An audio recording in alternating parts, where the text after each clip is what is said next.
سے نکل کر بڑی مسجدوں میں جامع مسجد میں آتے ہیں اور جمعہ کی نماز ادا کرتے ہیں. اور یہود انہوں نے چھٹی کے دن کو اپنے لیے عبادت کا دن بنایا، چنانچہ یوم السبت ہفتے کا دن. اب یہاں پر ایک مزاج کو سمجھنے کی ضرورت ہے کہ قوم نصارہ میں جب کسی کام کو شروع کیا جائے تو اس وقت خوشی منانے کا دستور ہے. کائنات بننی شروع اتوار کے دن ہوئی، اتوار کا دن ان کے لیے عید کا دن. اس لیے آپ دیکھیں گے کہ ان کے ہاں برتھ ڈے منانے کا رواج بہت عام ہے، چونکہ زندگی کی ابتدا ہو رہی ہوتی ہے. جبکہ امت مسلمہ کا مزاج اور ہے. ہمارے ہاں کام مکمل ہونے کا دن خوشی کا دن ہوتا ہے، اس لیے ہم کسی بزرگ کے پیدائش والے دن کو خوشی کا دن نہیں اتنا کہتے جتنا ان کا دنیا سے جانے کا دن خوشی کا دن ہوتا ہے کہ کام مکمل ہو گیا. اسی لیے اپنے اکابر کے سیرت کے جو جلسے کیے جاتے ہیں تو جس دن ان کی شہادت ہوتی ہے، وفات ہوتی ہے، اس دن سیرت کے جلسے کرتے ہیں. یہ جمعہ کا دن اللہ رب العزت کے ہاں شروع سے ہی بہت فضیلت کا حامل رہا. چنانچہ حدیث پاک میں آتا ہے کہ افضل الایام جمعہ، ہفتے کے 7 دنوں میں سے جو افضل دن ہے وہ جمعہ کا دن ہے. فیہ خلق آدم، اللہ تعالیٰ نے آدم علیہ السلام کو جمعہ کے دن پیدا کیا، یعنی ان کے بدن کو بنایا. فیہ نفخ آدم، اور جمعہ کے دن ان میں روح بھی ڈالی، جسد بھی جمعہ کے دن، پھر جمعہ کے دن اس میں روح بھی ڈال دی گئی. پھر جب فرشتوں کا امتحان ہوا اور آدم علیہ السلام کو فرشتوں نے سجدہ کیا، وہ بھی جمعہ کا دن تھا. تو آدم علیہ السلام کو اللہ تعالی کی طرف سے خلافت ارضی جو ملی وہ بھی جمعہ کا دن. اسی لیے جب زمین پر اتارے گئے تھے آدم علیہ السلام تو وہ بھی جمعہ کا دن بنتا ہے. حضرت نوح علیہ السلام آدم ثانی کہلاتے ہیں. ان کی کشتی جب طوفان سے بچ کر کنارے لگی تھی، طوفان ختم ہوا تھا، تو وہ بھی جمعہ کا دن تھا. سیدنا ابراہیم علیہ السلام جب نار نمرود میں سے نکالے گئے تھے بحفاظت بخریت، وہ بھی جمعہ کا دن تھا. پھر سیدنا ابراہیم علیہ السلام نے جو بیت اللہ کی بنیاد رکھی، وَإِذْ يَرْفَعُ إِبْرَاهِيمُ الْقَوَاعِدَ مِنَ الْبَيْتِ وَإِسْمَاعِيلُ، تو وہ بھی جمعہ کا دن تھا. حضرت ابراہیم علیہ السلام نے اپنے بیٹے اسماعیل علیہ السلام کو جو قربان کیا تو ذی الحجہ کی 10 تھی، مگر جمعہ کا دن بنتا تھا. حضرت یوسف علیہ السلام کو کنویں میں سے جس دن قافلے والوں نے نکالا تھا تو وہ بھی جمعہ کا دن تھا. اور مکہ مکرمہ جس دن فتح ہوا، اللہ تعالیٰ کا وعدہ پورا ہوا، ان الذی فرض علیک القرآن لرادک الی معاد، تو وہ بھی جمعہ کا دن. حتیٰ کہ غزوہ بدر جس دن پیش آیا وہ بھی جمعہ کا دن تھا. تو جمعہ کے دن کی اپنی ایک تاریخ ہے، اور اللہ تعالیٰ کے ہاں یہ دن بڑے شرف اور عزت کا دن ہے. اس کو جمعہ اس لیے کہتے ہیں کہ مسلمانوں کا اجتماع ہوتا ہے. عام نمازیں بے شک اپنے محلے کی مسجدوں میں پڑھیں، لیکن جمعہ کے دن فرمایا کہ تم ذرا بڑی سطح پر جامع مسجد کے اندر جا کر جمعہ کی نماز ادا کرو. اس لیے جمعہ کی نماز کے لیے شرائط ہیں. ہر جگہ پر جمعہ کی نماز نہیں ہو سکتی. بہت چھوٹی آبادیاں جو دور دور بنی ہوتی ہیں وہاں جمعہ کی نماز نہیں ہوتی. تو اجتماع کی وجہ سے اس کو جمعہ کہا جاتا ہے. اس میں مقتدی واعظ و نصیحت سنتے ہیں اور امام ان کو نصیحت کی باتیں سناتا ہے. اس کو خطبہ کہتے ہیں. سنت ہے کہ اس کو عربی زبان میں دیا جائے، مگر ہر جگہ لوگ عربی زبان سمجھتے نہیں، تو فقہا نے یہ سوچا کہ بجائے اس کے کہ لوگ اصل مقصد کو حاصل کرنے سے محروم رہیں، تو انہوں نے کہا کہ عربی خطبہ اتباع سنت کی نیت سے وہ انسان بعد میں دے دے، اس سے پہلے کچھ دیر اپنی قوم کو نصیحت کر دے، وصیت کے رنگ میں ان کو اپنی نصیحت سنا دے. اور یہ نصیحت اللہ تعالیٰ کو بہت پسند ہے. اس کا اندازہ آپ اس بات سے لگائیے کہ عام دنوں میں ہم ظہر کی نماز 4 رکعت ادا کرتے ہیں، لیکن جمعہ کے دن جمعہ کی 2 رکعت فرض ہوتی ہے.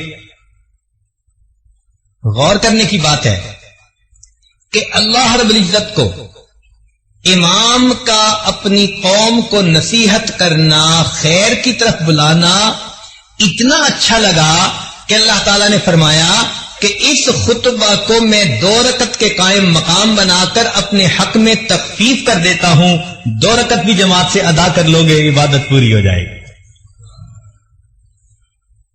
اس لیے حدیث پاک میں آتا ہے کہ جو آدمی اہتمام کے ساتھ جمعہ کی نماز ادا کرنے آتا ہے، غسل کرے، دھلے ہوئے کپڑے پہنے، خوشبو لگائے، کنگھی کرے اور وقت سے پہلے مسجد میں آئے، تو یہ عمل اللہ تعالیٰ کو اتنا پسند کہ اللہ تعالیٰ پچھلے جمعے سے اس جمعے تک کے درمیان کیے ہوئے تمام گناہوں کو معاف فرما دیتے. جمعہ کے دن ایک ساعت اجابت بھی ہے. نبی اسلام نے فرمایا کہ ایک گھڑی ایسی ہے، لمحہ ایسا ہے جمعہ کے دن کہ جب انسان دعا مانگے تو اس کی دعا اللہ رب العزت کے ہاں قبول ہو جاتی ہے. اس کو ساعت اجابت کہتے ہیں.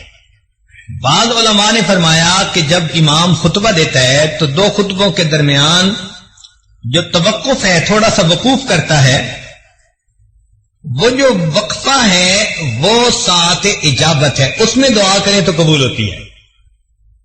لیکن دوسرے علماء نے یہ کہا، محققین نے، کہ سیدہ فاطمہ الزہرا رضی اللہ تعالیٰ عنہا کی روایت ہے، وہ فرماتی ہیں کہ جمعہ کے دن عصر اور مغرب کے درمیان اللہ نے ساعت اجابت رکھی ہے.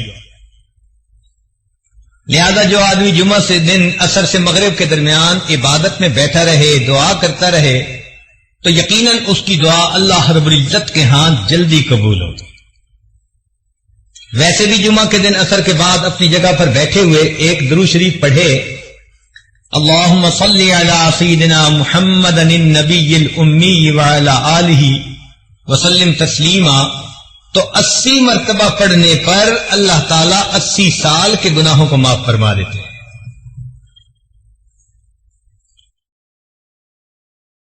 یہ جو اجتماع ہے اس کی اللہ کے ہاں بڑی اہمیت ہے. اس کی دلیل ساری دنیا میں اربوں مسلمان ہیں، لیکن اپنی اپنی جگہ سب دعا مانگتے ہیں.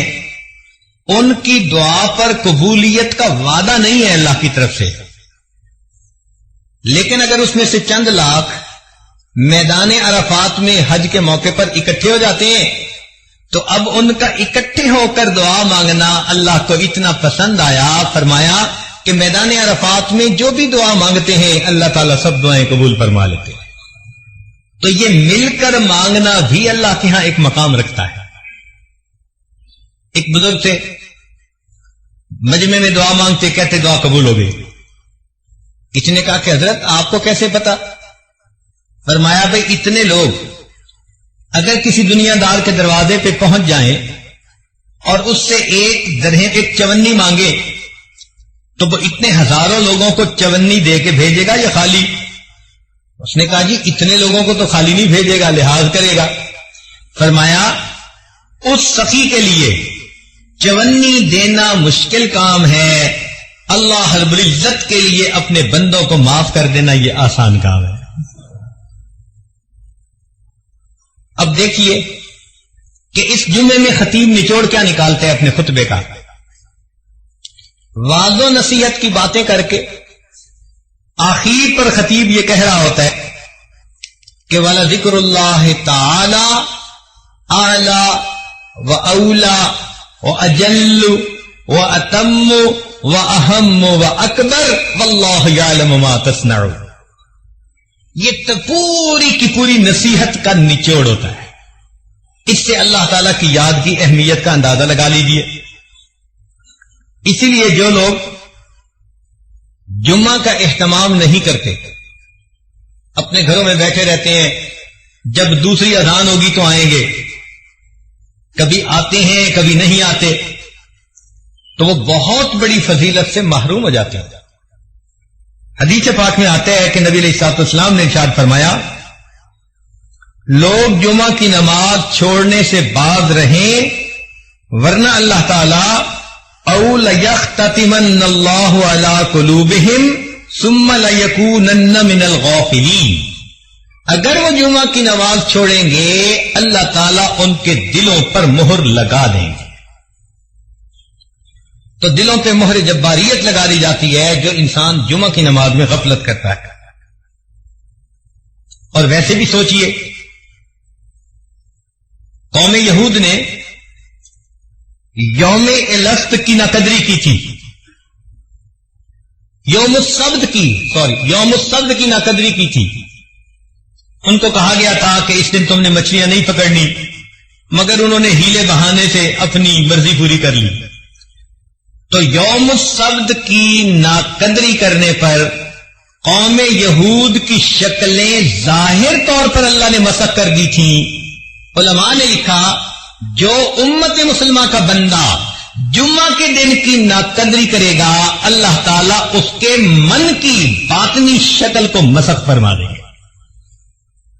اس لیے آپ دیکھیں کہ جو بندہ جمعے کا اہتمام نہیں کرتا نا، وہ کسی کام کا نہیں رہتا، دل مسخ ہو جاتا ہے، دل کی شکل اندر کی بدل دی جاتی ہے۔ باقی اللہ رب العزت نے فضیلت دی جمعہ کے دن کو، تو یہ دستور ہے کہ محبوب کی جہاں نظر پڑتی ہے اسی کو شرف مل جاتا ہے۔ تو اللہ تعالیٰ نے انبیاء میں سے کچھ انبیاء کو شرف بخشا، ان کو کتابیں عطا فرمائی، چنانچہ تورات، انجیل، زبور اور قرآن مجید۔ پھر اگر نبی علیہ الصلوۃ والسلام کے صحابہ میں دیکھیں تو 4 خلفاء کو اللہ تعالیٰ نے فضیلت عطا فرمائی، جن کو ہم خلفاء راشدین کہتے ہیں۔ پھر ذرا آگے چلیں تو اللہ رب العزت نے ائمہ میں سے 4 ائمہ کو ایک شان عطا فرمائی، امام اعظم ابو حنیفہ رحمۃ اللہ علیہ، امام مالک، امام شافعی اور امام احمد بن حنبل رحمۃ اللہ علیہ۔ پھر اور غور کیجئے کہ 4 مہینوں کو اللہ تعالی نے محترم مہینے بنایا، رجب، شعبان، رمضان اور محرم۔ پھر اللہ تعالی نے 4 راتوں کو فضیلت عطا فرمائی، شب قدر، 15 شعبان کی رات، اور شب عید اور شب جمعہ اللہ رب العزت نے فضیلت عطا فرمائی۔ 4 دنوں کو بھی فضیلت عطا فرمائی گئی، چنانچہ یوم عرفہ جس دن حج ہوتا ہے، یوم الفطر عید فطر کا دن، یوم الاضحیٰ عید الاضحیٰ کا دن، اور یوم الجمعہ جمعہ کا دن۔ اللہ رب العزت نے ان دنوں کو بھی فضیلت عطا فرمائی۔ لہذا ہمیں جمعہ کے دن کا اہتمام اپنے اندر پیدا کرنے کی ضرورت ہے، اور یہ جو ہماری ایک عادت بنتی جا رہی ہے کہ جی دوسری اذان ہوگی اور پہلی رکعت کھڑے ہوتے ہوتے ہم جمعہ میں چلے جائیں گے، تو اس سے انسان بہت ساری فضیلتوں سے محروم رہ جاتا ہے۔ حق یہ بنتا ہے کہ وقت سے پہلے آئیں اور مسجد میں بیٹھ کر اللہ کی عبادت کریں، امام کی نصیحت کو سنیں، تاکہ پچھلے ہفتے سے اس ہفتے تک کے تمام گناہ اللہ تعالیٰ معاف فرما دے۔ یہاں پر ایک نکتے کی بات ذرا سمجھنے والی ہے، توجہ فرمائیے گا۔ اس دنیا میں جو چیزیں ہیں یہ جنت کی نعمتوں کا عکس ہیں. جو چیزیں بھی اس دنیا میں ہیں وہ جنت کی نعمتوں کا عکس ہیں. اس لیے جو دنیا کے پھل ہیں یہ آخرت کے جنت کے پھلوں کے مشابہ ہیں.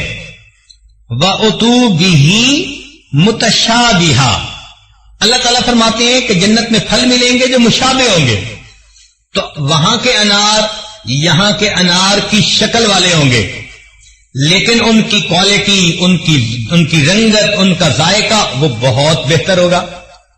مگر یہ نہیں ہو سکتا کہ وہاں کے انار یہاں کے آلو کی طرح، یا یہاں کے امرود وہاں کے کیلے کی طرح. نہیں، جو شکل یہاں ہے شکل وہی ہوگی، لیکن کوالٹی کے اندر فرق ہوگا. تو مشابہت ہوگی. جب ان پھلوں میں مشابہت، تو جیسے دنیا کے گھر ایسے آخرت کے گھر وہ بھی اسی طرح ہوں گے. دروازے ہوں گے، کھڑکیاں ہوں گی، دیواریں ہوں گی، چھت ہوگی، جیسے گھر بنتے ہیں. مگر یہاں کے گھر اینٹ گارے سے بنے، وہاں کے گھر سونے چاندی کی اینٹوں سے بنیں گے، مشک کا اس میں سیمنٹ استعمال کیا جائے گا. اور بعض لوگوں کو اللہ تعالیٰ سرخ یاقوت سے بنا ہوا پورا گھر عطا فرما دیں گے، مگر مشابہت ہوگی. اور آگے دیکھیے، جیسے دنیا کی عورتیں ہیں جنت کی عورتیں بھی بالکل اسی طرح ہوں گی. گو کہ ان کا حسن و جمال اس وقت کی عورتوں کے حسن و جمال سے بہت زیادہ. حدیث پاک میں فرمایا گیا کہ اگر جنت کی حور اپنا پلو آسمان دنیا سے نیچے کر دے تو سورج کی روشنی ماند پڑ جائے. اگر کھاری پانی میں تھوک ڈال دے تو کھاری پانی میٹھا ہو جائے. مردے سے ہم کلامی کر لے تو مردہ بھی زندہ ہو جائے. اس کے دل میں محبت کے جذبات پیدا ہوتے ہوئے انسان اپنی آنکھوں سے خود دیکھے گا.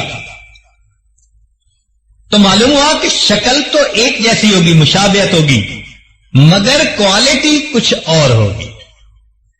یہ مشابہت دسترخوان میں بھی.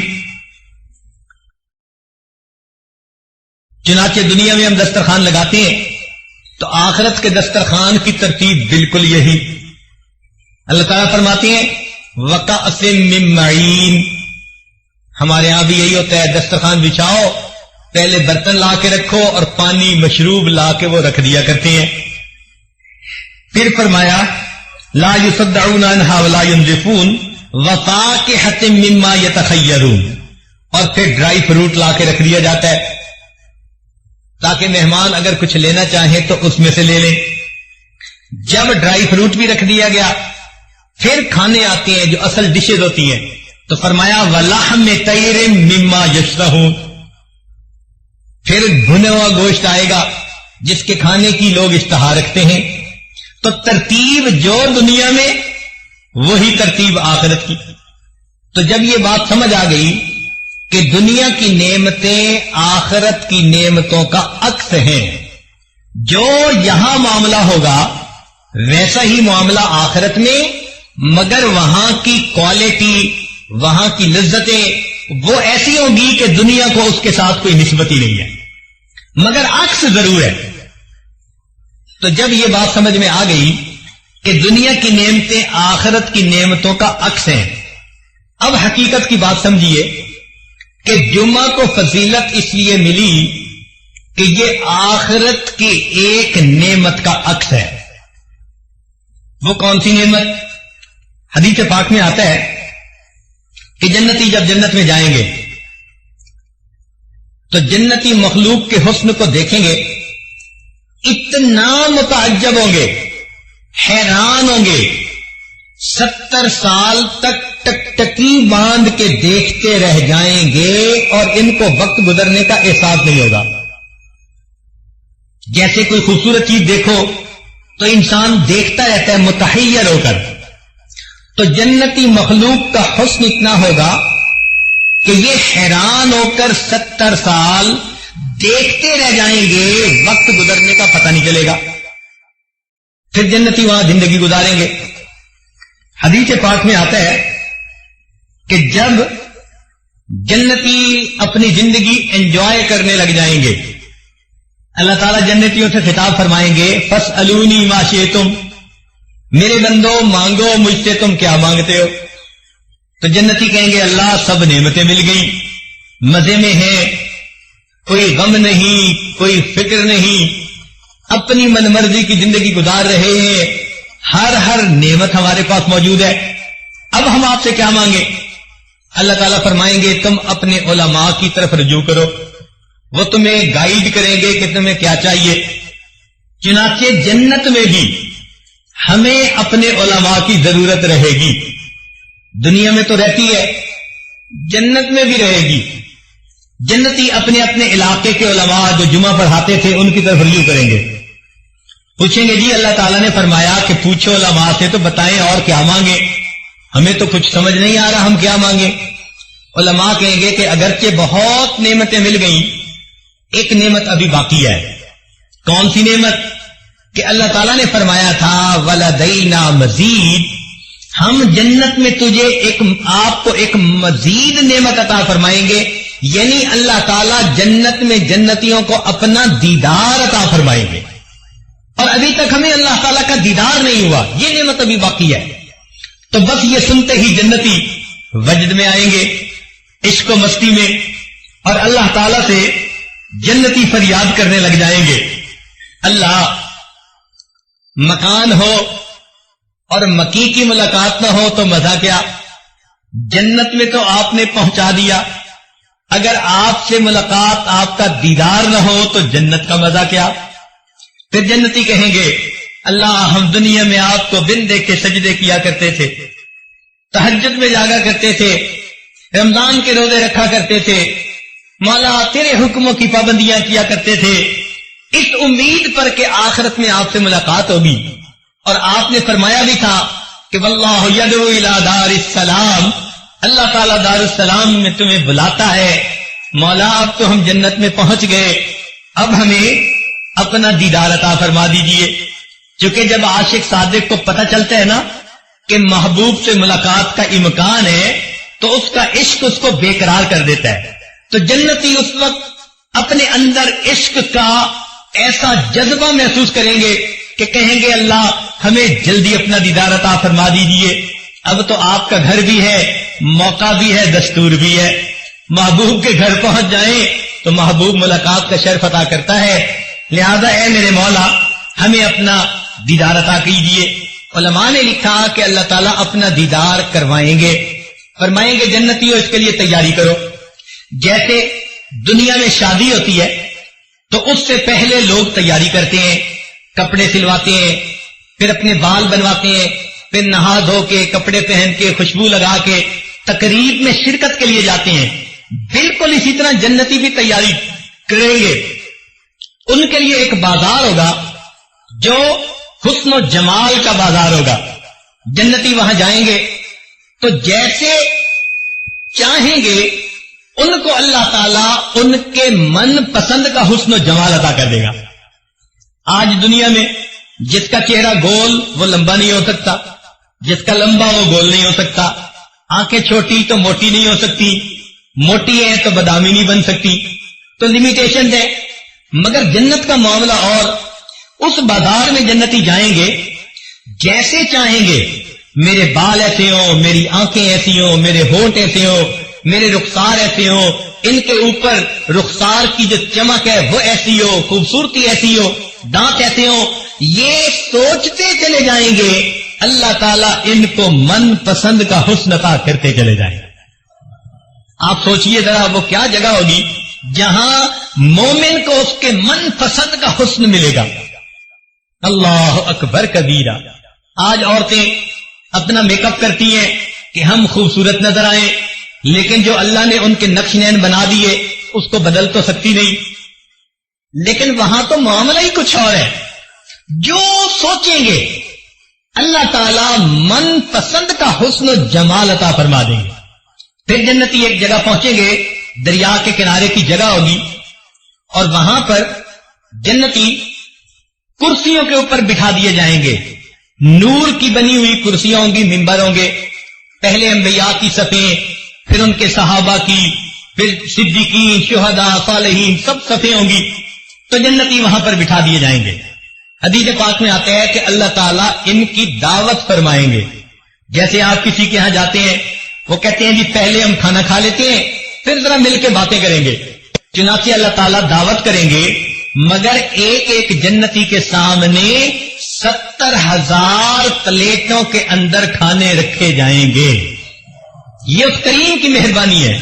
نزلا من غفور الرحیم. کیا وہ دسترخوان ہوگا، کیا جنتی کی شان ہوگی. تو لوگ کھانا کھائیں گے بھوک کی وجہ سے نہیں، لذت لینے کی خاطر کھائیں گے. پیٹ نہیں بھرے گا. یہاں تو ایک ڈش کھا لو تو دوسری ڈش کی جگہ نہیں ہوتی، دوسری کھا لو تو تیسری چکھنا بھی مشکل ہوتی ہے. وہاں تو لذت کی وجہ سے کھائیں گے، پتہ نہیں کیا کیا مزے پائیں گے. چنانچہ جب کھا لیں گے پی لیں گے، مجلس شروع ہوگی. حضرت داؤد علیہ السلام اپنی زبان میں اللہ کا کلام سنائیں گے. اب ذرا غور کیجیے، آج ہم ایک اچھے قاری سے اللہ کا قرآن سنتے ہیں تو طبیعت پہ کیا وجد کسی کیفیت آ جاتی ہے.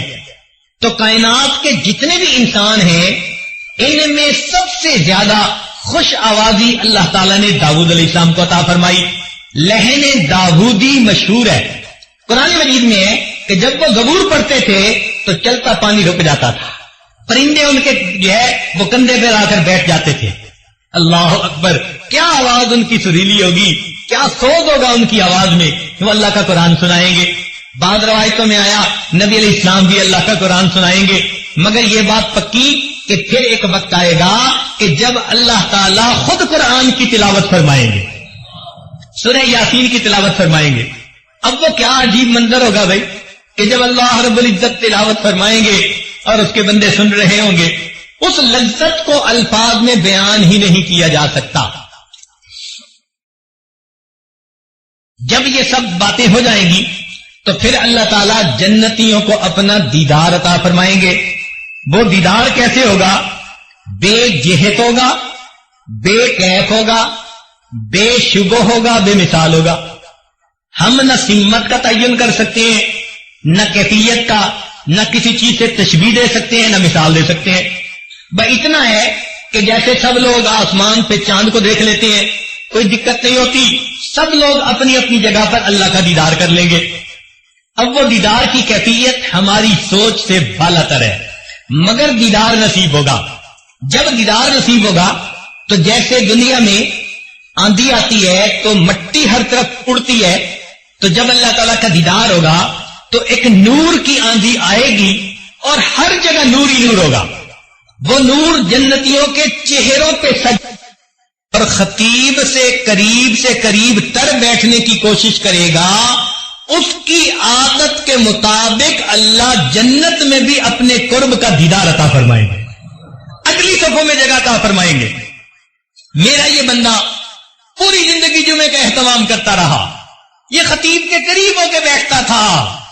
چونکہ دنیا کی یہ نعمت عکس ہے جنت کی نعمت کا، لہذا فرمائیں گے کہ دنیا میں یہ خطیب سے قریب ہو کے بیٹھتا تھا، وقت سے پہلے آتا تھا. لہذا یوم مزید جب اللہ رب العزت کا دیدار ہوگا تو اس بندے کو بھی اگلی صفوں میں اللہ تعالیٰ جگہ عطا فرما دے. اور امام ربانی مجدد ثانی رحمۃ اللہ علیہ نے ایک نقطہ لکھا. وہ فرماتے ہیں کہ جس کیفیت کی نماز بندہ دنیا میں پڑھے گا اللہ تعالیٰ اسی طرح اس کو جنت میں اپنا دیدار عطا فرمائیں گے. وہ کیسے کہ اگر نماز کے اندر اس کے دل میں دنیا کے وساوس آتے رہتے ہیں تو یہ تمام وسوسے جنت میں اللہ تعالیٰ کا جب دیدار ہوگا اس کے اوپر نورانی پردے بن جائیں گے تو پردوں کے اندر سے اس کو دیدار ہوگا. جو شخص اس دنیا میں ایسی نماز پڑھے گا کہ اللہ کے سوا کوئی اور دھیان نہیں ہوگا، اللہ تعالیٰ بغیر کسی پردے کے جنت میں اپنا دیدار عطا فرمائے. تو ہمیں اس بات کی تمنا کرنی چاہیے کہ ہم بھی اگلی صفوں میں آ کر بیٹھا کریں، امام خطیب کے خطبے کو توجہ سے سنا کریں اور اس خطبے کو سنتے ہوئے مراقبہ کرنے سے پرہیز کیا کریں.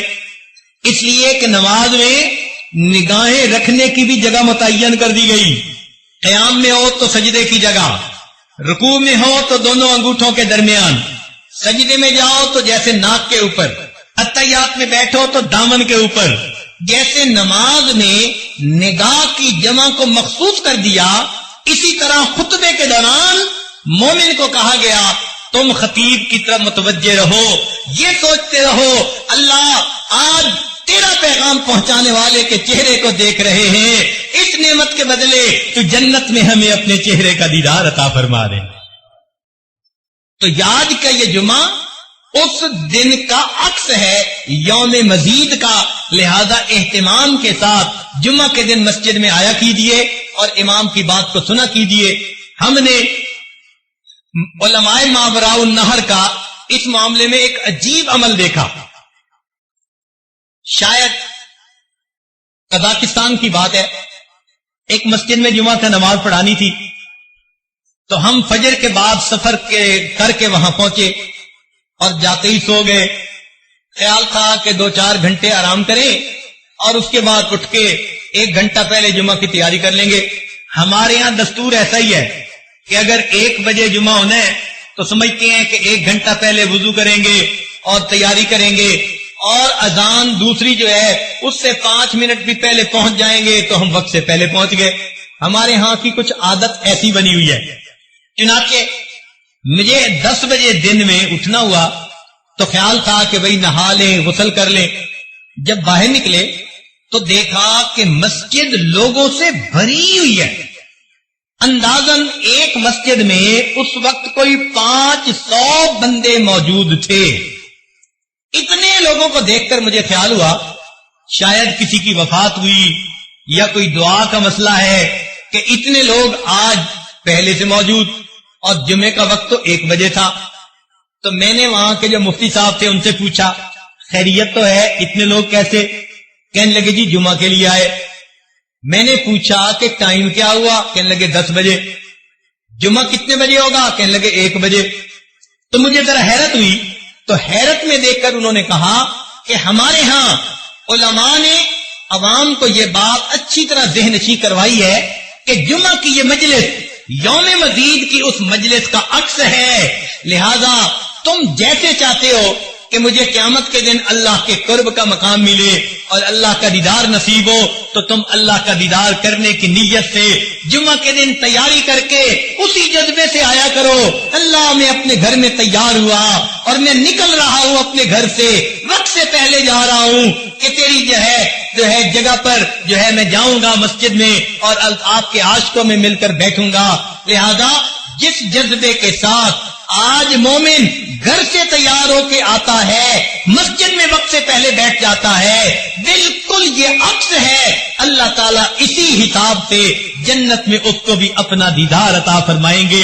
لہذا لوگ 10 بجے مسجد میں آ جاتے ہیں، تلاوت کرتے ہیں، صلاۃ التسبیح پڑھتے ہیں، سورہ کہف پڑھتے ہیں، استغفار اور ذکر کرتے ہیں کلمے کا، اور اپنی قضا نمازیں پڑھتے ہیں، اور 2-3 گھنٹے کی عبادت کے بعد پھر خطیب کا خطبہ سن کے جمعہ کی نماز پڑھ کے جاتے ہیں. پتہ چلتا ہے واقعی انہوں نے جمعہ کے دن کو عید کا دن سمجھا. اللہ تعالیٰ بھی ہمیں جمعے کا ایسا اہتمام کرنے کی توفیق عطا فرمائے. تو اللہ رب العزت ہمیں بھی جمعہ کے دن کا اہتمام کرنے کی توفیق عطا فرمائے کہ ہم بھی وقت سے پہلے تیار ہو کے اور نہا دھو کے اچھے کپڑے پہن کے مسجد میں آیا کریں اور یہاں آ کر عبادت کیا کریں. دیکھیے جمعہ کے دن ہم آرام کے ساتھ نمازیں اپنی قضا پڑھ سکتے ہیں. جمعہ کے دن ہم کلمہ شریف کا ورد کر سکتے ہیں، استغفار پڑھ سکتے ہیں، اللہ کی یاد میں بیٹھ کے لمبی دعائیں مانگ سکتے ہیں. آگے پیچھے تو مصروفیت کی وجہ سے وقت نہیں ملتا، لیکن جن لوگوں کے پاس فرصت ہوتی ہے، خاص طور پر جو کاروباری لوگ ہیں، ان کو تو اللہ نے صاف فرما دیا اذا نودی للصلاۃ من یوم الجمعہ فاسعوا الی ذکر اللہ وذروا البیع. پتہ چلا کہ یہ نماز اتنی اللہ کے ہاں وقار والی، عزت والی ہے کہ حلال بزنس جو تھا فرمایا اذان کے بعد اب وہ بھی کرنا تمہارے لیے منع ہے، چھوڑ دو اس کو اور آ جاؤ میرے گھر گھر کی طرف ہم بھی اللہ تعالیٰ کی اس آواز پر لبیک کہتے ہوئے مسجدوں میں آیا کریں. جمعہ کی ان گھڑیوں سے ہم برکتیں حاصل کیا کریں. ہم ایک طرف تو جمعہ کی برکتیں حاصل نہیں کرتے اور دوسری طرف پھر شکوے کرتے پھرتے ہیں, پریشانیاں دور نہیں ہوتی, مصیبتیں ختم نہیں ہوتی. اور جی کیا کریں, پریشان ہی پریشان ہے, پتہ نہیں کوئی کیا وقت ہو گیا, کسی نے کاروبار باندھ دیا, رشتے باندھ دیے. یہ سب ہاتھوں کی اپنی کمائی ہوتی ہے. اللہ تعالیٰ نے جو موقع دیے اپنی ذات سے حاصل کرنے کے, ان موقعوں کو ضائع نہ کیجیے. جمعے کا اہتمام پیدا کر لیجیے, بلکہ جمعے کے دن کو کہ اس وقت کو غنیمت سمجھ کر اللہ کی عبادت میں کچھ وقت جو ہے وہ لگایا کیجیے. مسجد میں آ کر فقط خطیب کا خطبہ ہی نہیں سننا ہوتا, بلکہ اس میں نمازیں پڑھ کر اپنے رب کو منانا ہوتا ہے, اپنے دل کو دھونا ہوتا ہے. ہفتے میں چلو ایک مرتبہ ہی ہمیں ایسی مجلس مل جائے تو شاید ہمارے دل صاف ہو جائیں. یہ دل کی گندگیاں, یہ دل کے پیمانے جو اس وقت آج خاموش ہو چکے ہیں, دل کے نئے خانے مئے مغرب نے کر ڈالے خاموش, جو آج یہ اندر کا سواز ختم ہو چکا. ہم مسجد میں آیا کریں اور اللہ تعالیٰ سے لو لگا کر بیٹھیں, میرے مولا مہربانی فرما دیجئے گا, ہمارے حال پر رحمت کی نظر فرما دیجئے گا, ہماری اندر کی کیفیت بنے گی. اور اگر ہم جمعے کی نماز بھی نہیں پڑھیں گے, جیسے دفتروں کے بہت سارے لوگ بہانے کر لیتی ہیں, او جی ہم دفتر میں کام کرتے ہیں, ہمیں تو جمعے کی فرصت نہیں ملتی, تو یقین کیجئے جو انسان جمعے کی ناقدری کرتا ہے اللہ تعالیٰ پھر ان کے من کی شکلوں کو اسی طرح مسخ کر دیتا ہے جیسے یوم السبت کی ناقدری کرنے سے اللہ نے یہود کی شکلوں کو مسخ کر دیا تھا. چنانچہ مشہور واقعہ ہے, امام شاہ ولی اللہ محدث دہلوی رحمت اللہ علیہ کے بیٹے شاہ عبد العزیز رحمت اللہ علیہ, وہ اپنے گھر کے قریب مسجد بنی ہوئی تھی جس کو مسجد بیت کہتے ہیں, وہیں پر اپنی نمازیں 5 جماعت کے ساتھ ادا کر لیتے تھے. لیکن جمعہ کی نماز کے لیے گھر سے چل کے دہلی کی جو شاہی مسجد ہے وہاں پر آیا کرتے تھے. لوگ ان کے ساتھ بڑی محبت کا تعلق رکھتے تھے, ان کا چہرہ اتنا منور تھا, ایک نظر دیکھنے کے لیے لوگ تڑپتے تھے. تو حضرت گھر سے چل کے جاتے, ساتھ ایک خادم ہوتا تھا, چنانچہ جمعہ کے لیے جاتے. مگر کچھ وقت کے بعد حضرت کا معمول بدل گیا. جب آپ باہر نکلتے سر کے اوپر ایک کپڑا ڈال لیا کرتے تھے, بازار میں سے گزرتے ہوئے اور اس طرح مسجد پہنچتے تھے. آپ کا خادم بھی حیران, لوگ بھی حیران. اب کئی خادم جن کو خدمت کرتے کرتے کافی وقت گزر جائے, وہ ذرا آدمی کے ساتھ بڑے کھلی بات کرنے کے عادی بن جاتے ہیں. تو ایک دن خادم نے کہا, حضرت ہفتہ پورا تو یہ لوگ انتظار میں رہتے ہیں اور آپ کی ایک جھلک دیکھنے کے لیے گھروں سے آ کر راستے میں آپ کے منتظر ہوتے ہیں, اور آپ کے استغنا کا یہ عالم کہ جب جاتے ہیں تو اپنے اوپر آپ اس طرح رومال ڈال لیتے ہیں کہ ان کو چہرہ ہی نظر نہیں آتا. یہ کیا بات ہوئی؟ جب حضرت نے یہ بات سنی تو اپنا رومال اتار کر اس کے سر کے اوپر ڈال دیا. ایسا تصرف تھا اللہ کی طرف سے, ان کے ہاتھ پہ یہ کرامت صادر ہوئی کہ وہ جو ان کا خادم تھا جب اس نے دیکھا تو اس کو بازار کے اندر انسان تو تھوڑے نظر آئے اور جانور چلتے ہوئے زیادہ نظر آئے. حیران ہو گیا, حضرت یہ کیا معاملہ؟ فرمایا اللہ تعالیٰ نے میرے دل کو اتنا صاف کر دیا ہے, یہ آئینہ بن گیا ہے اور لوگوں کے اندر کی شکلیں اس آئینے کے اندر مجھے دکھائی دیتی ہیں. اس لیے میں جو اپنے سر کے اوپر کپڑا کر لیتا ہوں, میں ان کو اپنے دیدار سے نہیں روکتا بلکہ میں اپنی نگاہوں کو بچاتا ہوں. میرے دل میں کوئی بدگمانی کسی کے بارے میں پیدا نہ ہو جائے کہ میں نے اللہ کے بندوں کو ان کی اصلی شکلوں کی حالت میں دیکھا. بالکل اسی طرح کا واقعہ حضرت امام جو ہے احمد علی لاہوری رحمت اللہ علیہ, امام التفسیر جو تھے, ان کے بارے میں آتا ہے. اپنی بات وہ خود سنایا کرتے تھے اپنے درس قرآن میں.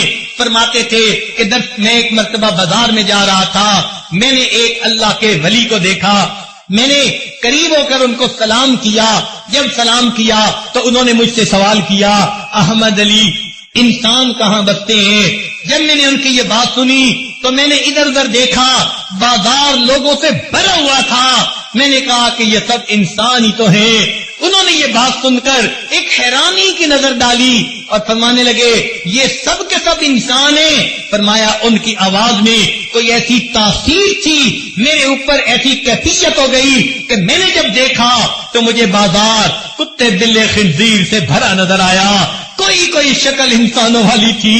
فرماتے ہیں جب میری یہ کیفیت ختم ہوئی میں نے دیکھا کہ وہ اللہ والے جا چکے تھے.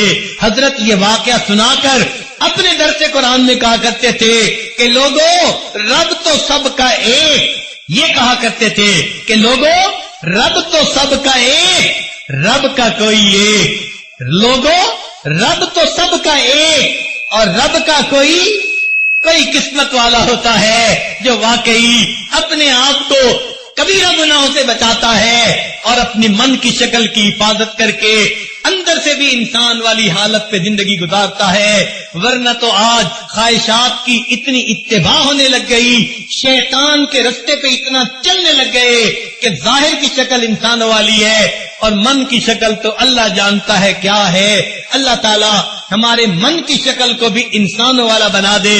ہمارے حضرت مرشد عالم رحمت اللہ علیہ ایک عجیب بات فرمایا کرتے تھے، فرماتے تھے حال دل جس سے میں کہتا کوئی ایسا نہ ملا، حال دل جس سے میں کہتا کوئی ایسا نہ ملا، بت کے بندے تو ملے اللہ کا بندہ نہ ملا.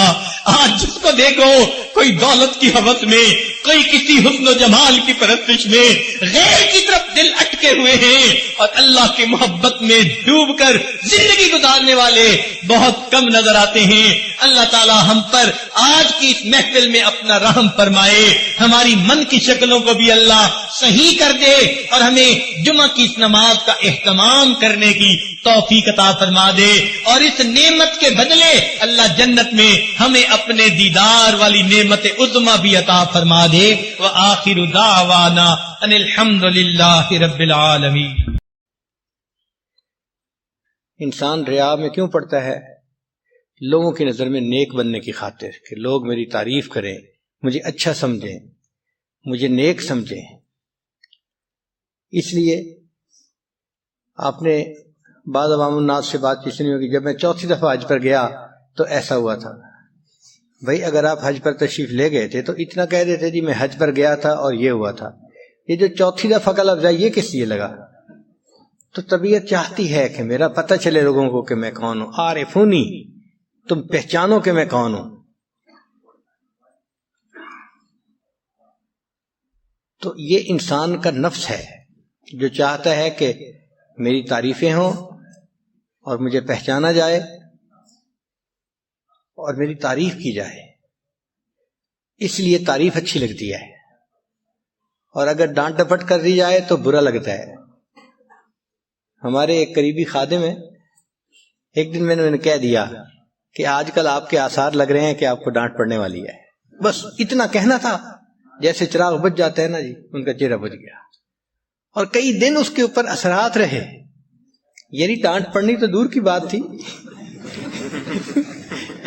ابھی تو صرف ان کو میں نے بتایا کہ بھائی آپ کے جو آثار ہیں نا وہ لگ رہے ہیں کہ آپ کو ڈانٹ پڑنے والی ہے، بس اتنا ہی. اصل میں ہم اس کے عادی ہی نہیں ہیں. ہم اچھا کمانے والے، اچھی تجارت کرنے والے لوگ ہیں، معاشرے میں عزت ہے، گھر میں عزت ہے، ہر کوئی تعریفیں کرتا ہے. اب جب ہمارے بارے میں کوئی ڈانٹ ٹپٹ کی بات آئے تو اس کو ہضم کرنا بڑا مشکل کام ہوتا ہے. اور یہ انسان کا نفس اس کے بغیر سیدھا نہیں ہوتا. ہمارے حضرت مرشد عالم رحمت اللہ علیہ فرمایا کرتے تھے کہ شیخ جس بندے کو ڈانٹ ڈپٹ کرے وہ اللہ کا شکر ادا کرے کہ اللہ کا شکر ہے میں شیخ کی نظر میں ہوں. بھئی ان کو کیا پڑی ہے ڈانٹ ڈپٹ کرنے کی؟ وہ درگزر کر دیں، اگنور کر دیں، تو پھر نقصان کس کا ہوگا؟ سالک کا ہوگا. نبی علیہ السلام کی تربیت اللہ تعالیٰ نے فرمائی اور صحابہ کی تربیت نبی علیہ السلام نے فرمائی. چنانچہ قرآن مجید میں کتنی مثالیں ہیں جہاں پہ اللہ تعالیٰ نبی علیہ السلام سے خطاب فرماتے ہیں تو لفظ استعمال فرماتے ہیں کیوں. لما کا لفظ استعمال ہوتا ہے. لما کا معنی ہوتا ہے کیوں، یعنی آپ کسی بندے کو کہہ رہے ہیں کہ ایکسپلین کرو ایسا کیوں ہوا. اسی کو تربیت کہتے ہیں. تو لما کا لفظ نبی علیہ السلام کے لیے بھی استعمال ہوا قرآن پاک میں اور مومنین کے لیے بھی استعمال ہوا، مگر فرق یہ ہے کہ اللہ تعالیٰ جانتے تھے کہ میرے محبوب صلی اللہ علیہ وسلم کے دل میں اتنی خشیت ہے کہ اگر لما کا لفظ صرف استعمال کر دیا گیا تو شاید برداشت کرنا بھی مشکل ہو جائے گا. اس لیے اللہ نے جہاں اپنے محبوب صلی اللہ علیہ وسلم سے خطاب فرماتے ہوئے لما کا لفظ استعمال کیا، یا شروع میں مغفرت کا بعد خوشخبری سنا دی یا بعد میں مغفرت کی خوشخبری سنا دی، تاکہ دل کو تسلی ہو جائے کہ اگرچہ پوچھ رہے ہیں مگر معاف کر دیا گیا ہے. عفا اللہ عنکا، اللہ آپ کو معاف کر دے، لما اذنت لہم، آپ نے ان کو کیوں اجازت دی؟ اب دیکھیں پوچھنا تو یہ تھا نا لما اذنت لہم، مگر اللہ نے رحمت فرما دی کہ پہلے مغفرت کی بشارت دے دی.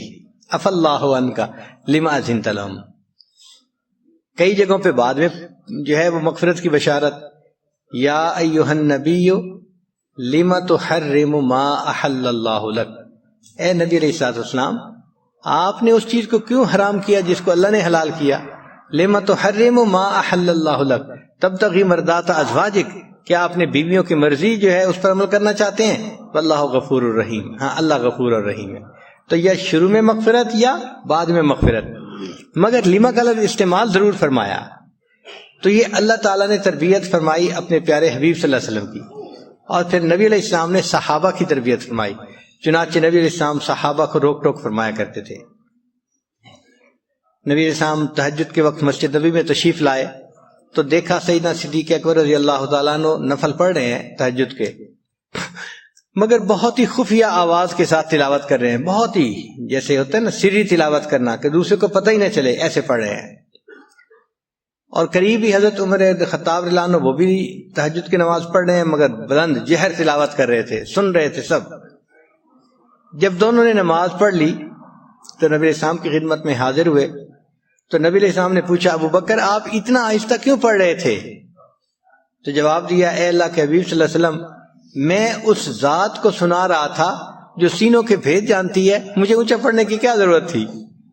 جو ذات سینوں کے بھید جانتی ہے مجھے اس کے سامنے اونچا پڑھنے کی کیا ضرورت تھی؟ میں تو اس کو سنا رہا تھا. تو نبی علیہ السلام نے فرمایا اچھا عمر آپ اونچا کیوں پڑھ رہے تھے؟ اے اللہ کے حبیب صلی اللہ علیہ وسلم میں سوتوں کو جگا رہا تھا اور شیطان کو بھگا رہا تھا. تو نبی علیہ السلام نے پھر دونوں کو سمجھایا اے ابو بکر آپ تھوڑی سی آواز کو بلند کرو، اور عمر لانو کو فرمایا کہ آپ آواز کو تھوڑا اور نیچا کر لو. یعنی تربیت اسی کو کہتے ہیں نا، کہ رات کے وقت بھی نبی علیہ السلام نے تربیت فرمائی. چنانچہ نبی علیہ الصلوۃ والسلام صحابہ کی تربیت فرماتے تھے، اور یہ سلسلہ وہاں سے چلا اور قیامت تک یہ جاری رہے گا. اب ذکر و سلوک تو سیکھنا چاہتے ہیں، مگر یہ چاہتے ہیں کہ ہمیں ڈانٹ ٹپٹ کوئی نہ کرے، ہمیں کہے کوئی نہ، روک ٹوک کوئی نہ کرے. روک ٹوک کر دو تو بس پھر بھاگتے ہیں. وہ جیسے ایک بندے کو شوق ہوا کہ میں اپنے جسم پہ شیر بنواؤں.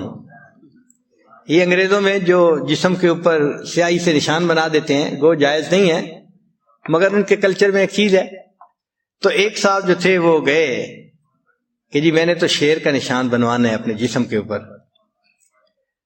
تو اس کے لیے ایک نیڈل ہوتی ہے، وہ سکن کے اوپر لگاتے ہیں اور سیاہی سکن کے اندر جاتی ہے، مگر وہ تکلیف دہ ہوتا ہے عمل.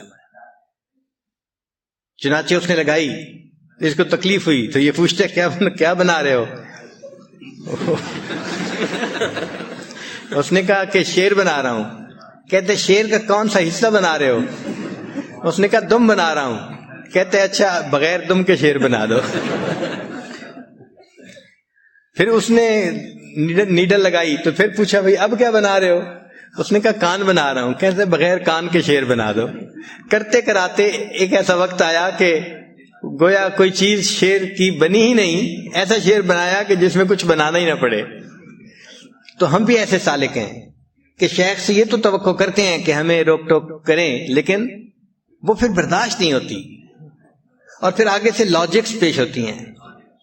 ہمارے حضرت رحمت اللہ علیہ فرمایا کرتے تھے کہ بلا وجہ اگر کوئی شیخ کسی بندے کو جوتے مارے تو اس بندے کی ذمہ داری بنتی ہے کہ جوتا اٹھا کے پھر اپنے شیخ کو واپس دے. بلا وجہ اگر جوتے مارے تو جوتا اٹھا کے پھر دوبارہ اپنے شیخ کو پکڑائے کہ جی یہ آپ لے لیجئے. چنانچہ ہمارے حضرت مرشد عالم رحمۃ اللہ علیہ خوب ڈانٹ ڈپٹ کرتے تھے اور فرمایا کرتے تھے کہ جو شیخ ڈانٹ ڈپٹ کرتا ہے تو مریدین کی اصلاح زیادہ ہوتی ہے، اور جو ان کی رعایت کرتا ہے تو مریدین کے عیب ٹھیک سیدھے نہیں ہوتے۔ چنانچہ کئی مرتبہ حضرت بھرے مجمع میں کسی بندے کو کھڑا کرتے تھے اور ڈانٹ دیتے تھے اور فرماتے تھے کہ اب تمہارے لیے اس کو ہضم کرنا ذرا مشکل ہوگا، مگر تمہارا فائدہ اسی میں ہے۔ اور خوب بندے کی جو ہے نا انا ٹوٹتی تھی اور بندے کے اندر عاجزی آتی تھی۔ ایک مرتبہ ہمارے حضرت رحمۃ اللہ کے پاس ایک آدمی آیا جو لگتا ہے کہ نیا بندہ تھا، وہ کسی شہر میں کوئی فیکٹری اونر تھا۔ حضرت کے پاس آ کے بیٹھا تو بات چیت کر رہا تھا۔ ہم لوگ خانقاہ کے کسی کام میں لگے ہوئے تھے، فارغ ہوئے تو ہم بھی حضرت کی خدمت میں حاضر ہو گئے۔ اب جیسے ہی میں آ کے بیٹھا تو حضرت تو غصے ہونا شروع ہو گئے، تمہیں اللہ سے کوئی ڈر نہیں ہے، تمہیں اللہ سے کوئی شرم نہیں ہے، تم 5 وقت کی نمازیں نہیں پڑھ سکتے، تم نظر کی حفاظت نہیں کرتے، تم فلاں نہیں کرتے، تم سود کے کام کرتے ہو، تم فلاں کام۔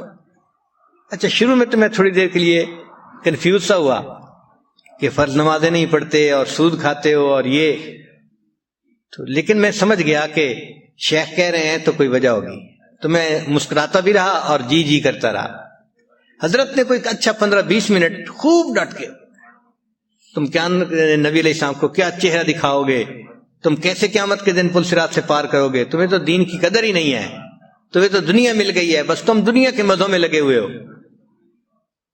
خیر جب 15 منٹ کے بعد یہ عنایت حضرت کی ختم ہوئی تو میں تو بیٹھا رہا، مگر وہ بندہ جو تھا وہ کہنے لگا جی کہ مجھے دیر ہو رہی ہے، مجھے اجازت ہے، مجھے جانا ہے۔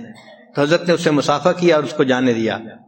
جب وہ بندہ چلا گیا تو حضرت نے پھر میری طرف دیکھا، مسکرائے اور فرمان لگے آنکھاں دینو سناوا نونو، کہ کہا بیٹی کو ہے سنانا بہو کو تھا۔ اس کا یہ مطلب تھا، یعنی حضرت اصل میں اس کو کہنا چاہ رہے تھے، مگر چونکہ وہ نیا بندہ تھا شاید وہ یہ اتنی ڈانٹ برداشت نہ کر سکتا، ٹوٹ ہی جاتا۔ تو حضرت نے اس کا فیصلہ یہ فرمایا کہ ایک بگڑا ہوا بندہ آ گیا ہے، چلو اس کو کہہ لو جو کہہ رہے ہیں۔ تو حضرت نے ٹکا کے ڈانٹا اور پھر بعد میں فرمایا بھی صحیح، پھر فرمایا کہ تمہارے مسکراتے چہرے کو دیکھ کے مجھے خوشی ہوئی کہ تمہارا نفس جو ہے نا وہ اب مٹا ہوا ہے، اب اس کو ڈانٹ ڈپٹ جو ہے نا وہ ہضم ہو جاتی ہے۔ تو ہمارے مشائخ اس بات کو چیک کرتے تھے، نفس جو ہے اگر نہ مرا ہوا ہو نا تو چھوٹی چھوٹی بات پہ خوب بھڑکتا ہے۔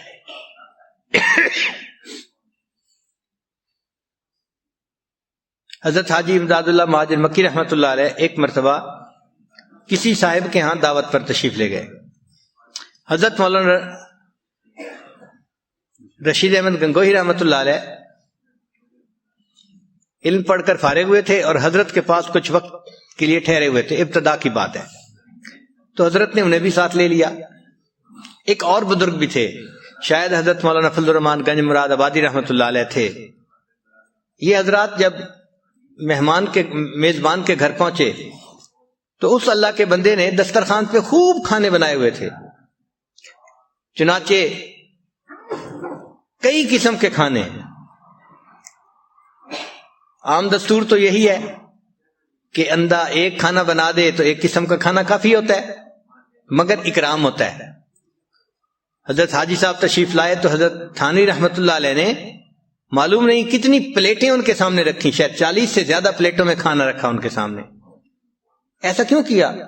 بھئی یہ اسراف نہیں، بلکہ نہیں معلوم کہ جو آنے والا مہمان ہے اس کی طبیعت کو کیا چیز مناسب ہو، لہذا کئی سارے کھانے بنوا دیے اور سامنے رکھ دیے، جو ان کو پسند آئے گا وہ کھانا کھا لیں گے، جو بچ جائے گا تو میزبان کی عید ہو جائے گی۔ تو اس نیت سے متعدد کھانے بنا دیے جاتے ہیں اور یہ شرعاً جائز ہیں۔ ہم ایک دفعہ حضرت مولانا کلیم اللہ شاہ صاحب رحمۃ اللہ علیہ تھے مسکین پر شریف کے، تو ان کے ساتھ گئے کسی جگہ، اس بندے نے بڑی دعوت کے لیے حضرت کو مجبور کیا، تو چلے گئے۔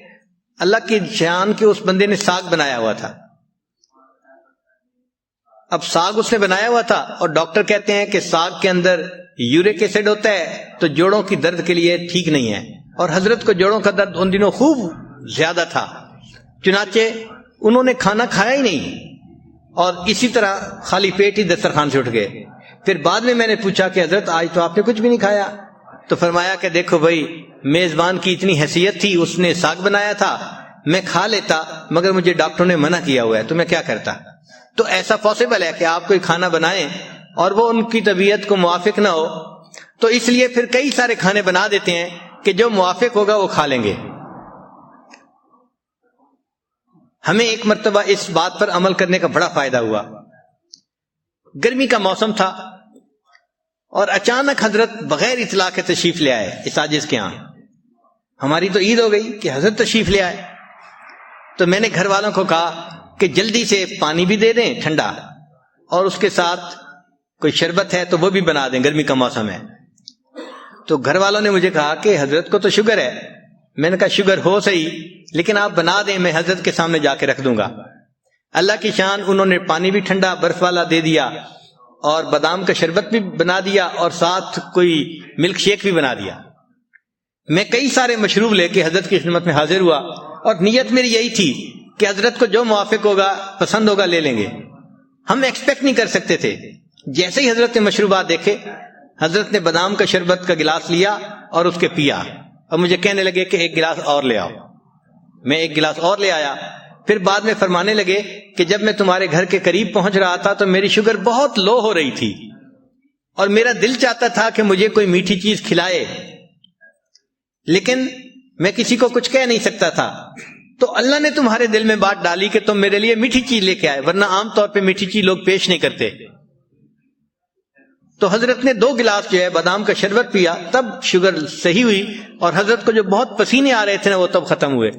تو کئی مرتبہ ایسا ہوتا ہے کہ مہمان کو کیا چیز موافق ہے، پسند ہے، میزبان کو پتہ نہیں ہوتا، تو اس نیت سے پھر زیادہ کھانے بنا دیے جاتے ہیں.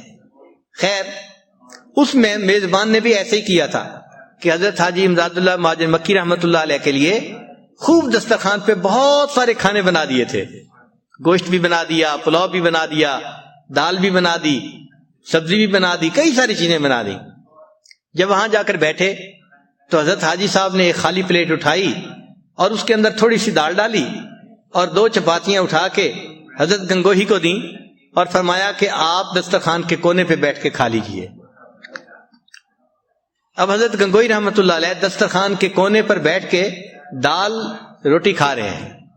کوئی ہمارے جیسا بندہ ہوتا تو ہم دل میں سوچتے ہمارے حضرت کو تو مساوات آتی ہی نہیں ہے. لیکن ہمیں کیا پتا تھا کہ یہ امتحان ہے، اور اس میں فعل الحکیم لا یخلو عن الحکمہ، حکیم دانا کا کام دانائی سے خالی نہیں ہوتا.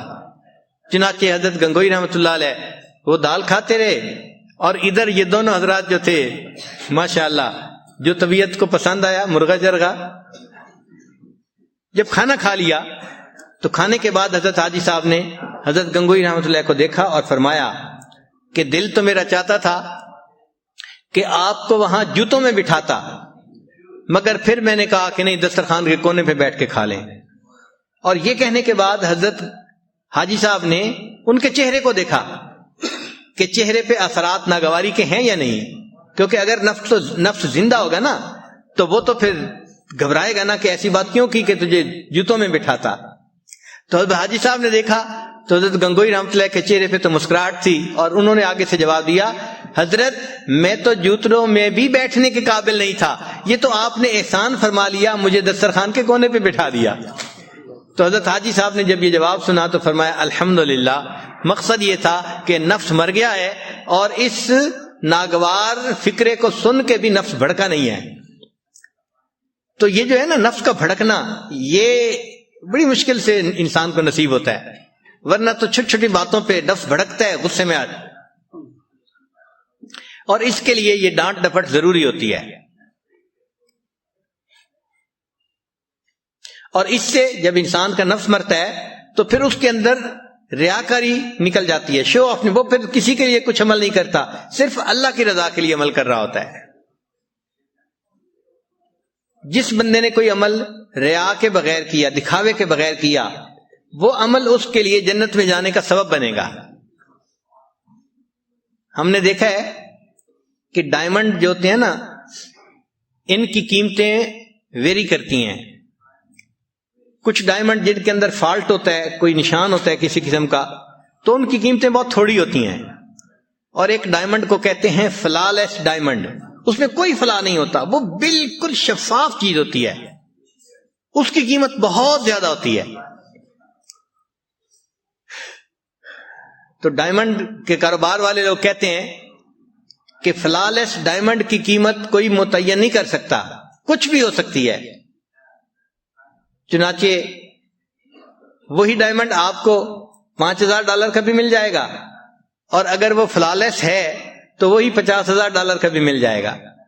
ایک مرتبہ میں نے کسی جیولر کے سامنے یہ بات کر دی، وہ کہنے لگا حضرت آپ 50,000 کی باتیں کرتے ہیں، وہی ڈائمنڈ $5,00,000 کا بھی نہیں ملتا اگر فلالیس ہو، اتنی قیمت بڑھ جاتی ہے. تو بھائی دنیا میں اگر ایک فلالیس ڈائمنڈ ہے اور اس کی قیمت 5,000 سے $5,00,000 چلی جاتی ہے، تو اللہ تعالیٰ کے ہاں بھی یہی دستور ہے کہ جو عمل فلالیس ہوتا ہے اس میں کوئی دکھاوا نہیں ہوتا، تو اللہ کے ہاں بھی اس کی قیمت بہت زیادہ ہو جاتی ہے، اللہ تعالیٰ بھی اس کا بہت زیادہ اجر عطا فرما دیتے ہیں. تو ہمیں چاہیے کہ ہم جو عمل بھی کریں اللہ کی رضا کے لیے کریں، مخلوق کے دکھاوے کے لیے نہ کریں. اچھا مخلوق کے دکھاوے سے ملتا کیا ہے؟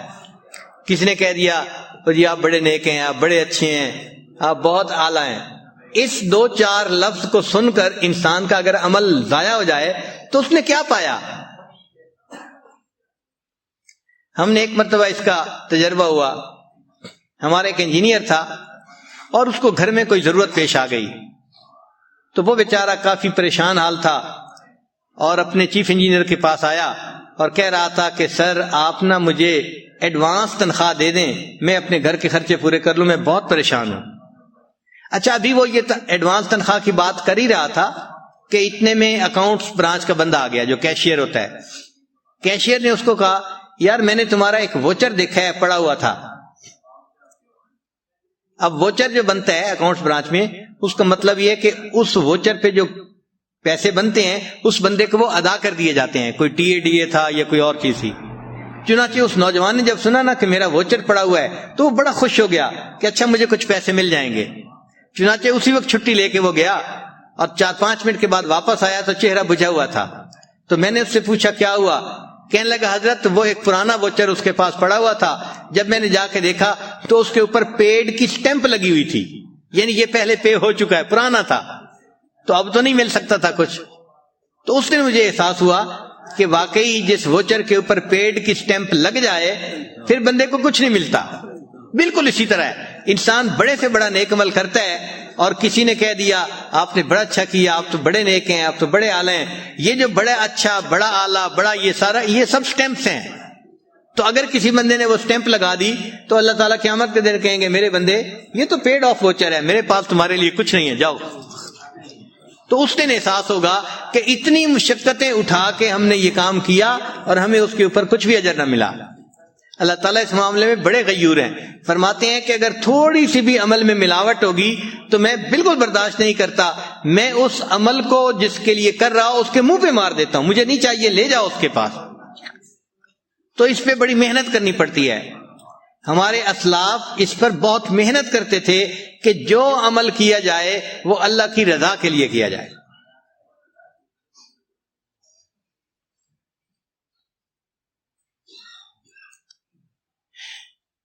چنانچہ ایک مرتبہ مسلمانوں کو اللہ نے فتح عطا فرما دی. جو مسلمانوں کا امیر تھا تو اس نے اعلان کیا کہ بھئی جس کے پاس جو مال غنیمت آیا ہے وہ سب اکٹھا کر دو. چنانچہ سب لوگ مال غنیمت لے آئے اور انہوں نے آ کے اکٹھا کر دیا. اب کسی کے ہاتھ میں کچھ آیا، کسی کے ہاتھ میں کچھ آیا. ایک عام سا سپاہی تھا جس کے کپڑے بھی پھٹے ہوئے تھے، وہ سیدھا سے تھے. وہ آیا اور اس نے ایک رومال کے اندر کوئی چیز لپیٹی ہوئی تھی. تو لوگ حیران کہ بھئی یہ مجاہد کیا ہے، کیا لایا ہے. اس نے آ کے جب رومال کھولا تو رومال کے اندر دشمن کا جو بادشاہ تھا نا اس کا تاج تھا. اس مجاہد نے دشمن کے بادشاہ کو قتل کیا تھا اور اس کا تاج اس کے ہاتھ میں آیا تھا اور اس کا پتہ پوری فوج میں کسی کو بھی نہیں تھا. اب جب وہ تاج دیکھا اس کے اندر تو کتنے قیمتی ہیرے جواہرات تھے، تو اس کو دیکھ کے امیر لشکر بھی سوچنے لگا کہ اگر یہ بندہ کسی کو نہ بتاتا کہ میرے پاس بادشاہ کا تاج ہے تو ان ہیروں کو بیچ کے اس کی تو پوری زندگی کا خرچہ گزر سکتا تھا. مگر اس نے لا کے وہ تاج رکھ دیا تو امیر لشکر بڑا متاثر ہوا، اور امیر لشکر نے اس سے پوچھا کیا آپ مجھے اپنا نام بتا سکتے ہیں؟ تو جب اس نے کہا نا کیا مجھے آپ اپنا نام بتا سکتے ہیں، تو وہ جو مجاہد تھا اس نے اپنی پیٹھ امیر کی طرف کر لی، یعنی رخ دوسری طرف کر لیا، جیسے کوئی جانے والا جاتا ہے، رخ دوسری طرف کر لیا اور 2-4 قدم اٹھائے اور یہ جواب دیا جس اللہ کو راضی کرنے کے لیے میں نے یہ کام کیا ہے وہ میرا بھی نام جانتا ہے، میرے باپ کا بھی نام جانتا ہے۔ اس طرح خالص اللہ کے لیے عمل کرتے تھے، اللہ کو راضی کرنے کے لیے۔ اس نے امیر لشکر کو نام بتانا بھی اپنا پسند نہیں کیا۔ تو ہم اس پر محنت کریں، انشاءاللہ اللہ تعالی ہم پر رحمت فرمائیں گے، ورنہ ریاکار بندہ قیامت کے دن بڑی مشکل میں ہوگا۔ آپ سوچئے، بخاری شریف کی روایت ہے کہ قیامت کے دن سب سے پہلے 3 بندے جو جہنم میں ڈالے جائیں گے، یہ کون ہوں گے؟ نہ شرابی ہوگا، نہ کوئی زانی ہوگا، نہ کوئی ڈاکو ہوگا، یہ گناہ کرنے والے لوگ نہیں ہوں گے، نیک لوگ ہوں گے۔ کون سے لوگ ہوں گے؟ حدیث پاک میں ہے اللہ تعالیٰ ایک عالم کو بلائیں گے اور پوچھیں گے کہ تو نے دنیا میں کیا کیا؟ وہ کہے گا اللہ میں نے تو بڑے مدرسے بنائے اور بڑا پڑھایا علم اور خوب پھیلایا اور دین کا کام کیا۔ اللہ تعالیٰ فرمائیں گے تو یہ سب اس لیے کرتا تھا کہ لوگ تجھے بڑا عالم سمجھیں، فقد قیل، تجھے لوگوں نے بڑا عالم کہہ دیا لہذا یہ ووچر پے آف ہو گیا، میرے پاس کچھ بھی نہیں ہے۔ پھر دوسرا آئے گا، وہ تاجر ہوگا، اللہ پوچھیں گے بھائی کیا کیا؟ یا اللہ میں نے تو اتنے مدارس بنائے اور اتنا یہ کیا اور اتنا وہ کیا، سخی بندہ ہوگا۔ اللہ فرمائیں گے تو اس لیے کرتا تھا کہ تجھے بڑا سخی کہا جائے، فقط قیل، تجھے بھی کہہ دیا گیا میرے پاس کچھ نہیں ہے اس کا اجر۔ پھر تیسرا بندہ مجاہد ہوگا، میرے بندے کیا کیا؟ اے اللہ میں نے تو اپنی جان قربان کر دی تھی آپ کے دین کے لیے۔ اللہ فرمائیں گے تو اس لیے جو ہے وہ لڑا کہ لوگ تجھے بڑا بہادر کہیں، اور لوگوں نے تجھے بہادر کہہ دیا اس لیے میرے پاس اب تمہارے لیے کچھ نہیں ہے۔ حدیث پاک میں ہے پھر اللہ تعالیٰ فرشتوں کو فرمائیں گے ان تینوں بندوں کو لے کر جاؤ اور ان کو اونڈے منہ جہنم کے اندر جا کر ڈال دو۔ تو پہلا بندہ جو جہنم کے اندر جا رہا ہے وہ کوئی زانی شرابی نہیں ہے، وہ ریاکار عالم ہے، ریاکار سخی ہے، ریاکار مجاہد ہے، یعنی نیک کام کرنے والے لوگ ہیں۔ تو یہ تو بڑی ڈرنے والی بات ہے نا کہ زندگی نیکی میں گزری اور جہنم میں جانے میں سب سے پہلے۔ اس سے ہمیں بہت ڈرنا چاہیے اور اپنے اعمال پر نظر رکھنی چاہیے اور نیت کو بار بار ایڈجسٹ کرتے رہنا چاہیے کہ ہم کس کے لیے کر رہے ہیں۔ ہمیں جو کام کرنا ہے اللہ کے لیے یہ کام کرنا ہے، ہر کام اللہ کے لیے کرنا ہے۔ اللہ تعالیٰ ہمیں اخلاص والی نعمت عطا فرما دے۔ خالص چیز کی دنیا میں بھی قیمت زیادہ ہوتی ہے۔ آپ مارکیٹ میں جائیں نا، کسی کو کہیں جی مجھے خالص چیز چاہیے، وہ قیمت زیادہ مانگے گا۔ تو بھئی خالص چیز کی دنیا میں بھی قیمت زیادہ ہے اور خالص عمل کی اللہ کے ہاں بھی قیمت زیادہ ہے۔ اللہ تعالیٰ بھی اس پر خوب انسان کو اجر عطا فرماتے ہیں۔ اللہ تعالیٰ ہمیں اخلاص والی زندگی گزارنے کی توفیق۔ لا الہ الا اللہ محمد الرسول اللہ۔ دعا کر لیجئے۔ سبحان ربی العلی الوہاب، اللہم صلی علی سیدنا محمد وعلی آل سیدنا محمد وبارک وسلم۔ اے رب کریم ہم آپ کے عاجز مسکین بندے ہیں، ہمارے گناہوں کو معاف فرما، خطاؤں سے درگزر فرما، عیبوں کی پردہ پوشی فرما۔ اے اللہ جو گناہ دن میں کیے معاف فرما، جو راتوں میں کیے معاف فرما، جو محفل میں کیے معاف فرما، جو تنہائیوں میں کیے معاف فرما۔ اے اللہ جو گناہ ارادے سے کیے وہ بھی معاف فرما، جو بن ارادے کے ہوئے وہ بھی معاف فرما۔ اے اللہ جو گناہ یاد ہیں وہ بھی معاف فرما، جو کر کے بھول گئے وہ گناہ بھی معاف فرما۔ اے اللہ معصیت کی ذلت سے محفوظ فرما اور ہمیں طاعات کی عزت نصیب فرما۔ اے اللہ ہم جو نیک کام کرتے ہیں وہ بھی کسی اچھی کوالٹی کا نہیں، اے اللہ ہم پر رحمت کی نظر فرما دیجئے۔ اے اللہ ہمارے ٹوٹے پھوٹے عملوں کو قبول کر لیجئے۔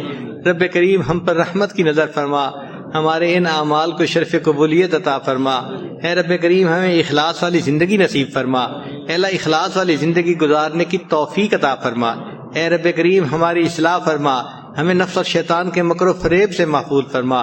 ربنا تقبل منا انک انت السمیع العلیم، تب علینا انک انت التواب الرحیم۔ صلی اللہ تعالی علی حبیبہ سیدنا محمد وآلہ واصحابہ اجمعین برحمتک یا ارحم الراحمین۔